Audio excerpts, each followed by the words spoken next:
Baik, Assalamualaikum warahmatullahi wabarakatuh. Perkenalkan, nama saya Najwan Putri Raihan dari kelas IT 4704 dengan NIM 1030323052. Di mata kuliah Sistem Manajemen Basis Data ini, saya akan menjelaskan terkait hal-hal berikut.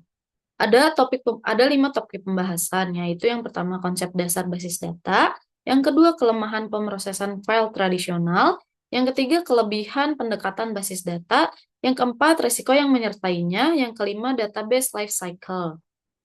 Baik, selanjutnya yang pertama ada konsep dasar basis data. Basis data atau database adalah kumpulan data yang terorganisir secara sistematis agar dapat diakses, dikelola, dan diperbaharui dengan mudah. Tujuan utama basis data adalah untuk menyimpan dan mengelola data secara efisien, sehingga mempermudah pengguna dalam mengambil dan memproses informasi. Ada pula komponen basis data, yang terdiri dari data, DBMS, pengguna, atau user. Data yaitu informasi yang disimpan dalam basis data. DBMS atau Database Management System yaitu perangkat lunak yang digunakan untuk mengelola basis data. Pengguna atau user adalah individu atau aplikasi yang berinteraksi dengan basis data. Ada pula jenis basis data. Yang pertama ada relasional yang terdiri MySQL dan PostgreSQL. Yang kedua ada NoSQL yang terdiri dari MongoDB dan Cassandra. Yang ketiga ada hierarkis, jaringan, dan objek. Baik, selanjutnya yaitu ada kelemahan pemrosesan file tradisional. Sebelum ada basis data, sistem informasi menggunakan pemrosesan file tradisional yang memiliki banyak keterbatasan. Yang pertama yaitu redundansi dan inkonsisten data. Data disimpan di berbagai file yang berbeda sehingga sering terjadi duplikasi dan inkonsistensi. Yang kedua ada sulit dalam pengambilan data. Tidak ada cara standar untuk mengakses data sehingga pencarian informasi menjadi lambat. Yang ketiga ada keamanan yang lemah. Sulit untuk mengontrol akses ke data tertentu. Yang ketiga yaitu kurang fleksibel. Jika ada perubahan struktur data, maka seluruh sistem harus diperbarui. Baik, selanjutnya yaitu kelebihan pendekatan basis data. Pendekatan berbasis basis data memperbaiki kelemahan sistem file tradisional yang terdiri dari mengurangi redundansi dan inkonsistensi. Data disimpan secara terpusat sehingga tidak terjadi duplikasi. Yang kedua yaitu mudah dalam pengambilan data. Dengan SQL dan query lainnya, pencarian data menjadi lebih cepat dan efisien. Yang ketiga yaitu keamanan lebih baik. Dapat mengontrol akses pengguna berdasarkan hak tertentu. Yang terakhir yaitu fleksibilitas dan skalabilitas. Struktur basis data bisa diperbaharui tanpa harus mengubah seluruh sistem.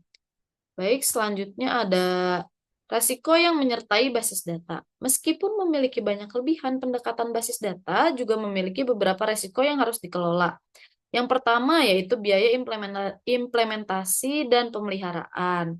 Sistem basis data memerlukan perangkat keras, perangkat lunak, dan tenaga ahli yang bisa mahal. Yang kedua yaitu kompleksitas manajemen. Basis data besar membutuhkan manajemen yang lebih kompleks dibanding sistem file tradisional. Yang ketiga yaitu kerentanan keamanan. Jika tidak diamankan dengan baik, basis data rentan terhadap serangan cyber dan pencurian data. Yang terakhir yaitu resiko kehilangan data. Jika tidak memiliki sistem backup yang baik, kegagalan sistem dapat menyebabkan kehilangan data yang besar. Baik, selanjutnya yaitu database life cycle atau siklus hidup basis data. Database life cycle adalah proses yang menggambarkan tahapan dalam pengembangan dan pengelolaan basis data.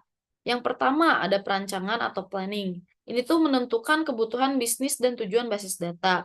Yang kedua ada analisis kebutuhan atau requirement analysis. Ini mengidentifikasi data yang diperlukan pengguna dan aturan bisnis. Yang ketiga ada perancangan desain. Perancangan atau desain. Merancang model data, struktur tabel, hubungan antar data, dan skema basis data. Yang keempat, ada implementasi atau implementation. Membangun basis data dengan DBMS, menginput data awal, dan menguji sistem. Yang kelima, ada pengoperasian. Basis data digunakan secara aktif dalam lingkungan produksi. Yang keenam ada pemeliharaan. Ini melakukan perbaikan, optimasi, dan backup data secara berkala.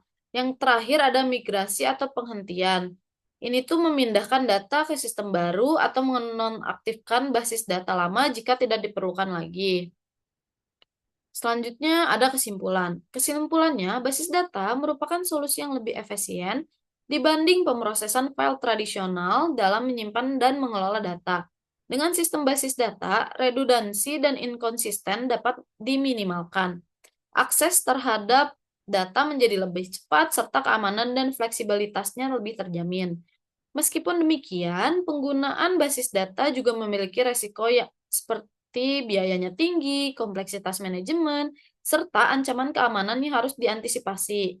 Untuk memastikan sistem basis data berjalan optimal, perlu diterapkan siklus hidup basis data yang mencangkup perencanaan, analisis kebutuhan, perancangan, implementasi, pengoperasian, pemeliharaan, hingga migrasi atau penghentian sistem. Dengan memahami konsep dasar basis data ini, organisasi dapat memanfaatkan basis data secara maksimal untuk meningkatkan efisiensi dan efektivitas dalam pengelolaan informasi. Baik, cukup sekian dari saya. Mohon maaf bila ada kekurangan. Terima kasih. Wassalamualaikum warahmatullahi wabarakatuh.